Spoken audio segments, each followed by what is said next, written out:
मानक चंद, कमला देवी, राकेश, नीतू, ऋषभ और Ayushi Musharraf, B123, Sethi colony, Jaipur.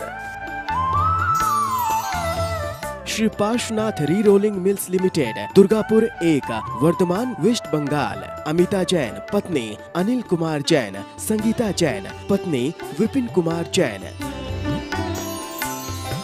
स्वर्गीय माता सीतावंती, धर्मपत्नी स्वर्गीय मास्टर नत्थू राम जी मुन्हानी की स्मृति में Shri Surinder Jain, Kanta Jain, Shri Ashok Jain, Neelam Jain, Shri Pankaj Jain, Amita Jain, Shri Rajneesh Jain, Deepika Jain, Shri Rishabh Jain, Mudit Jain, SKJ rubber corporation, Delhi. Shrimati Rani Jain, JP Jain, Prerna Jain, Surat, Gujarat. Pushpa Devi Musharraf, Arun Kumar, Amita, Ankesh, Payanshi Jain, D43, Devnagar, Tonk road, Jaipur. स्वर्गीय श्रीमती राजकुमारी जैन की पुण्य स्मृति में श्री प्रेमचंद जैन, सुपुत्र श्री पंकज जैन, श्री पीयूष जैन, A285, सूर्यनगर, गाजियाबाद, उत्तर प्रदेश। जय जिनेन्द्र तज्जयति परम ज्योतिः समं समस्तैरनंत पर्यायैः दर्पणतलैव सकला प्रतिफलति पदार्थमालिका यत्र। पंच परमेष्ठी भगवान की जय। पिछली ज्ञानशाला में आपने क्या सुना था?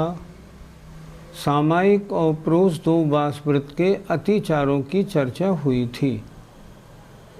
अब आज पुरुषार्थ द्विपायी में भोगो भोग परिमाण व्रत और अतिथ संविभाग व्रत के जो अतिचार हैं उनकी चर्चा होगी, ताकि व्रती इनको अपने व्रतों में न लगाए। आइए भोगो भोग परिमाण व्रत के अतिचार का श्लोक है, उसका उच्चारण करते हैं।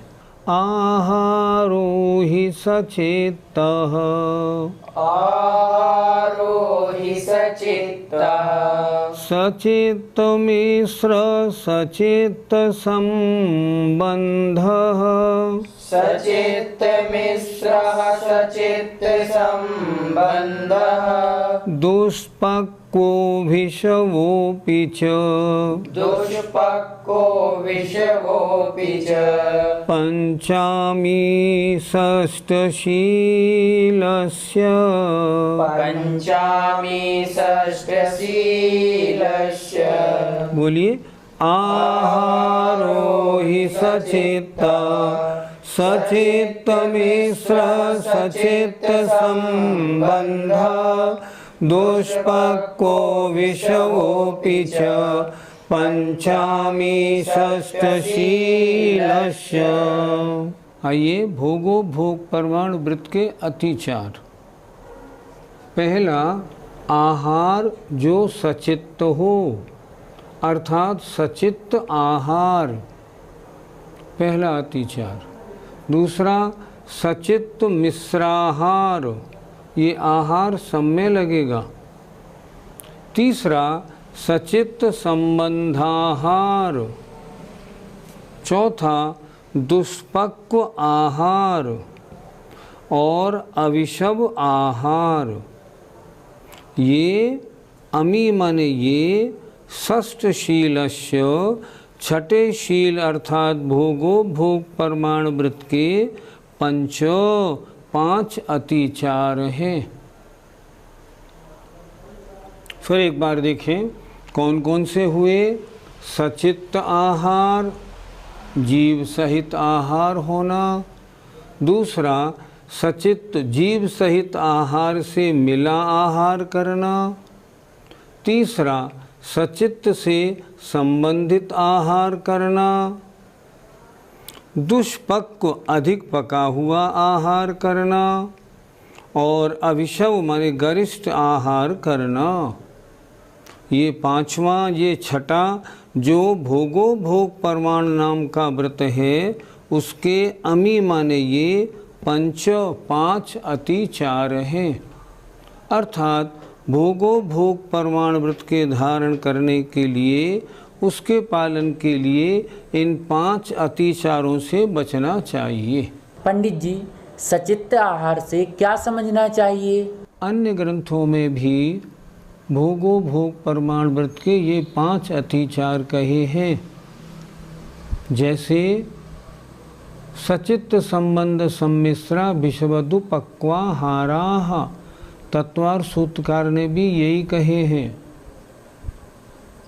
लेकिन इनका जो अर्थ है उसके बारे में विद्वान और अर्थ निकालने वाले अलग अलग व्याख्या करते हैं। पहला दोष है सचित्त आहार। अगर हम इसका ये अर्थ लगाते हैं सचित्त आहार लेना, तो प्रश्न उठता है दूसरी प्रतिमाधारी अभी सचित्त त्यागी तो हुआ नहीं, तो जब सचित्त का उसके त्याग नहीं है फिर उसके सचित्त आहार लेने में अतिचार क्यों लगा? और जो ऐसा कहते हैं उनका कहना बिल्कुल ठीक है। तब इसका अर्थ कैसे लगाया जाए? पंडित फूलचंद जी ने इसका अर्थ और तरह से लगाया है जो बड़ा अच्छी तरह से ठीक बैठता है। भोगो भोग परमाण व्रत दूसरी प्रतिमाधारी के भी होता है। सचित्त आहार का मतलब जिस आहार की मर्यादा समाप्त हो गई हो। जैसे मान लो बारिश के दिन है, आटे की मर्यादा 3 दिन है। अब 3 दिन जिसके निकल गए हैं, ऐसा अगर वह आटा काम में लिया जाता है तो सचित्त आहार का दोष लगता है। पंडित फूलचंद जी ने ऐसा अर्थ किया है, ये अर्थ बहुत उपयुक्त बैठता है। सचित्त के त्याग का तो दूसरी प्रतिमा में कोई प्रश्न ही नहीं है। सचित्त त्याग 5वीं प्रतिमा से प्रारंभ होता है। इसलिए अगर यहाँ सचित्त आहार लगाते हैं कुछ सेटिंग ठीक नहीं बैठती, और फूलचंद जी वाला अगर अर्थ लगाते हैं बिल्कुल फिट बैठता है। गृहस्थी में ऐसा होता भी है कि मर्यादा निकल गई, दूध आया 45 मिनट में 48 मिनट में नहीं गर्म हो पाया, उसको मान लो 10, 5, 15 मिनट ज़्यादा लग गए, तो उसमें दोष हो जाएगा सचित्त आहार का। और ऐसा दोष सबके यहाँ लगता रहता है। इसलिए इस दोष की अपेक्षा ये अर्थ ज़्यादा अच्छा बैठता है। पंडित जी, सचित्त मिश्र आहार से क्या समझना? सचित्त आहार का मतलब तो ये था जिसकी मर्यादा निकल गई है ऐसी वस्तु प्रयोग में ले लेना, ये सचित्त आहार। और सचित्त मिश्राहार से मतलब मान लो आटा बचा था, कितना? मान लो आधी किलो, और आज खाने में लगना है मान लो 1 किलो, तो आधी किलो कल वाला ले लेना जिसकी मर्यादा निकल गई है, आधी किलो नया आटा ले लेना, दोनों को मिला के खाना बनाना, तो सचित्त मिश्राहार नाम का दोष लगता है। अर्थात उसमें सचित्त मिला हुआ है उस आहार में, इसलिए सचित्त मिश्राहार का दोष अतिचार लगा। तो सचित्त मिश्र का मतलब कुछ आहार सही हो और कुछ सचित्त माने मर्यादा का निकला हुआ होने के कारण जीव सहित हो, दोनों को मिला के जो आहार बनाया जाए सचित्त मिश्राहार कहलाता है, और वह अतिचार है। पंडित जी, सचित्त संबंधाहार की क्या परिभाषा है? आहार में कोई वस्तु तो सही मर्यादा वाली ली और कोई वस्तु ऐसी प्रयोग कर ली जिसकी मर्यादा निकल चुकी है, तो वो आहार कहलाएगा सचित्त संबंधाहार। अर्थात जिस आहार में जीव पैदा हो गए थे, जो आहार सचित्त था, उस आहार को भी प्रयोग में ले लेना, उससे मिला जुला आहार।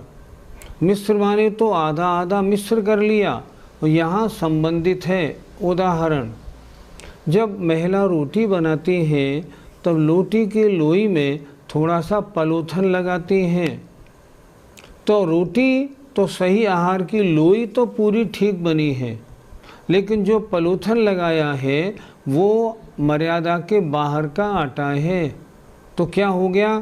सचित्त संबंधाहार, सचित्त से संबंधित आहार।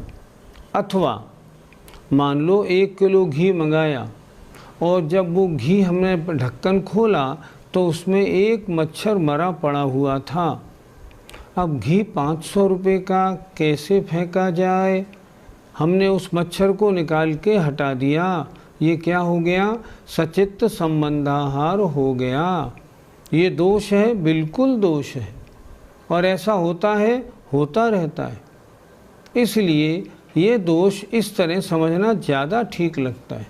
पंडित जी, दुष्पक्वाहार को कैसे समझा जाए? दुष्पक्व का मतलब होता है गलत पका हुआ, खोटा पका हुआ। दु माने खराब, खोटा।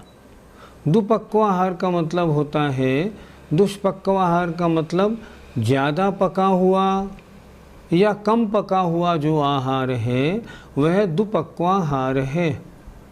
या इसका एक अर्थ और भी बन सकता है, व्रती जब भोजन करने आया तब दाल सुबह बना के रखी थी, सब्जी सुबह बना के रखी थी। अब व्रती आए और विराजमान हो गए, उन्होंने कहा जरा इसे गर्म कर देना। तो जब उसको दोबारा पकाया गया तो उसमें जीव हिंसा एक्स्ट्रा लगी, इसलिए वह भी भोगोपभोग परमाण व्रत में दोष हो गया। फिर क्या करें? नहीं, दोबारा गर्म नहीं करना, जैसा है वैसा ही दे दो। मुनि महाराज को आहार कैसा दिया जाता है? जैसा रखा है वैसा। उसी तरह जो 2 प्रतिमाधारी है उसको भी दोबारा गर्म करा के रसना इंद्री की लोलुपता के लिए इसे गर्म करके देना नहीं, ऐसा नहीं। अगर ऐसा करेंगे तो भोगोपभोग परमाण व्रत में दोष कहलाएगा। आपने आहार को सदोष बना के ग्रहण किया, जैसा था उसी हालत में लेना था। तो यहाँ दुष्पक्व को 2 तरह से समझना है। एक तो कम पका या ज़्यादा पका, वो भी नुकसानदायक है। दूसरा दोबारा पकाया गया, वो भी नुकसानदायक है और उसमें जीव हिंसा है। इसलिए दोनों प्रकार का आहार जो है वो अतिचार में है। पंडित जी, अभिशव आहार किसे कहते हैं? इंद्रियों को पुष्ट करने वाला, बल और वीर्य को बढ़ाने वाला, काम को उत्पन्न करने वाला, इंद्रियों को अच्छा लगने वाला जो आहार है वो कहलाता है अभिशव माने गरिष्ठ आहार। जैसे गरिष्ठ आहार में जैसे दाल बाटी खूब घी में डली हुई, ये गरिष्ठ आहार है। बादाम का हलवा, ये भी गरिष्ठ आहार है। मुनि महाराज जब देखते हैं कि ये गृहस्थ बहुत जिद कर रहा है तो थोड़ा सा ले लेते हैं नाम के लिए, ज़्यादा नहीं। अगर ज़्यादा खाने लगेंगे तो इंद्रियां बस में कैसे रहेंगी? इसलिए गरिष्ठ आहार लेना भी भोगोपभोग परमाण व्रत का अतिचार है। व्रती सात्विक आहार ग्रहण करता है ताकि उसकी साधना अच्छी रहे, इंद्रियां उसके वश में रहें। इस प्रकार भोगोपभोग परमाण व्रत के 5 अतिचारों की चर्चा हुई। अब अंतिम शिक्षा व्रत अतिथि संविभाग, उसमें कौन कौन से अतिचार लगते हैं उनकी चर्चा होती है। परदातृव्यपदेशः,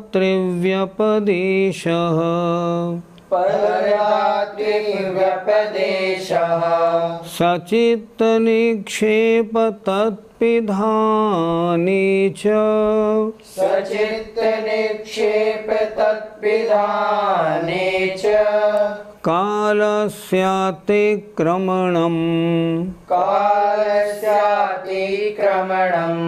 मात्सर्यं चेत्यतिथिदाने, मात्सर्यं चेत्यतिथिदाने। बोलिए। परद्रातृव्यपदेशः, सचित्त निक्षेप तत्पिधाने च, कालस्यातिक्रमणम्,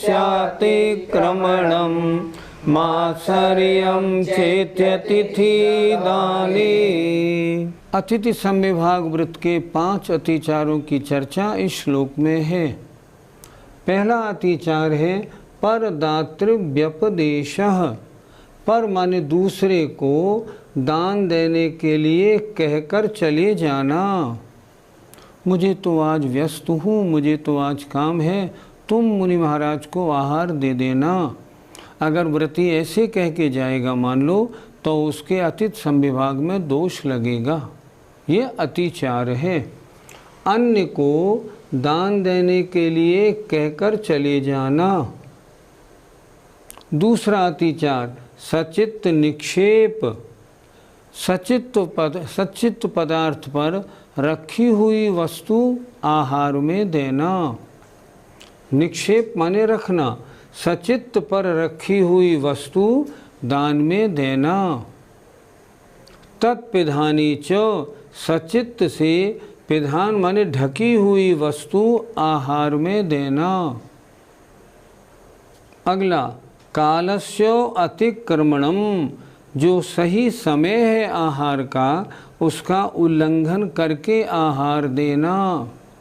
सही समय है सुबह 9:30 10 बजे का, नहीं महाराज देर लगेगी, आज तो आप पहले सामायिक कर लो, बाद में आहार हो पाएगा तैयार। ये काल का उल्लंघन है। आहार तो आपने दिया लेकिन आपके अतिथि संविभाग व्रत में अतिचार हो गया। और मात्सर्यम, ईर्ष्या भाव पूर्वक आहार देना। च इति अतिथि दाने, इस प्रकार ये अतिथि संविभाग व्रत के अतिचार हैं। इसका हम अलग अलग करें। च इति अतिथि दाने, अर्थात ये अतिथि संविभाग व्रत के अतिचार कहे गए हैं। फिर देखें एक बार, अतिथि संविभाग व्रत का मतलब होता है व्रती नित्य किसी अन्य साधु का, उत्तम मध्यम जघन्य पात्र का इंतज़ार करके, इंतज़ार की घड़ी निकाल के आहार करता है। अगर कोई व्रती आ जाए तो मुझे कितना आनंद आएगा। इसे कहते हैं अतिथि संविभाग व्रत। इसके 5 अतिचार। दूसरे को दान देने के लिए कहकर चले जाना, पहला अतिचार।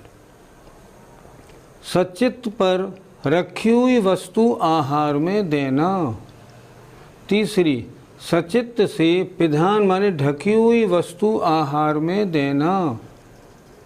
कालस्यातिक्रमणम, जो आहार का सही समय है उसका उल्लंघन करके आहार देना। और मात्सर्यम, दूसरों के साथ ईर्ष्या भाव रखते हुए आहार देना।